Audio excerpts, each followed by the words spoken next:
நல்லா இல்லையா? அது என்ன ஜூஸ் கொட்டாயா? மாட்டு கொட்டாயா? மாட்டு கொட்டை இருக்கா?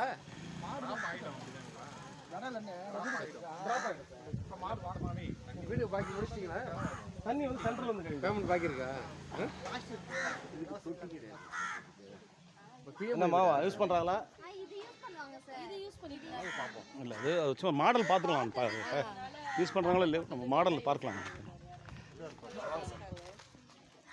இது வந்துப்பா ஐயா வந்து பால் கல்வெட்டுன்னு ஒருத்தருங்க சார். ஈகோ சிஸ்டம் ரெண்டு சார். அதான் இதை மக்கி இதை உரமாயிடும். இதில் ட்ராப் ஆகிடும். இதில் யூரின் இதில் போயிடும். இது வந்து சார் ஃபுல்லாக யூஸ் ஃபுல்லாக அனுப்புறீங்க. இது மாதிரி கல்லை தூக்கி வச்சிடணும். ஓகேங்களா? அதுக்கப்புறம் அதை யூஸ் பண்ணுங்க.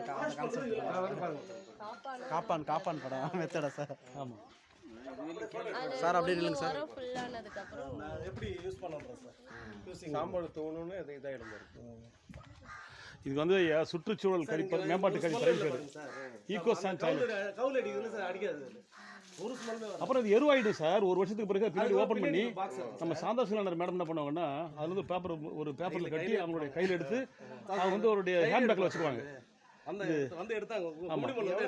இருக்கிற உரங்களே மனித கழிவு உரம் தான். எல்லாருமே கட்டி கொடுத்துருக்காங்க. இந்த ஈகோ சான் டாய்லெட் 58 பயன்பாட்டில் இருக்குல்ல சார்? பெரிய சுற்றுச்சூழல் கழிப்பறை sir. Toilet number 45. Eco san toilet கட்டி கொடுத்தேன் சொன்னார் அவர். சொக்கன்கல்லை ஊற வச்சு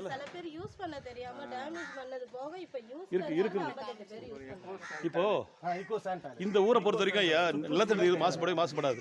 ஏன்னா நீங்கள் செப்டி டேங்க்லையும் சரி நீங்கள் வந்து நீங்கள் அதை உறிஞ்சிக்கூடிய டேங்க்லையும் பூமிக்குள்ளே நீங்கள் இருக்கும்போதெல்லாம் நிலத்தடி நீர் கூட வந்து கலக்கும்பொழுது அது வந்து மக்கி வந்து உரமாக வந்து மலம் வந்து தண்ணீரோட கலந்துரும். அப்போ அது கலக்கிற வாய்ப்பு கிடையாது. பூமிக்கு மேலே இருப்பதனால அப்படியே ரெண்டு உரமாக வேறு மாறிடும்.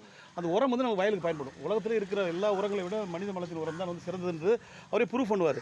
கத்திரிக்காய் தோட்டெல்லாம் போட்டு விளைய வச்சு கொண்டு போய் அனாமல் சிட்டிலாம் கொண்டு கொடுத்து செக் பண்ணி அவர் இந்த உரங்களெல்லாம் வந்து ரொம்ப பாராட்டப்பட்ட உரங்கள் எல்லாமே.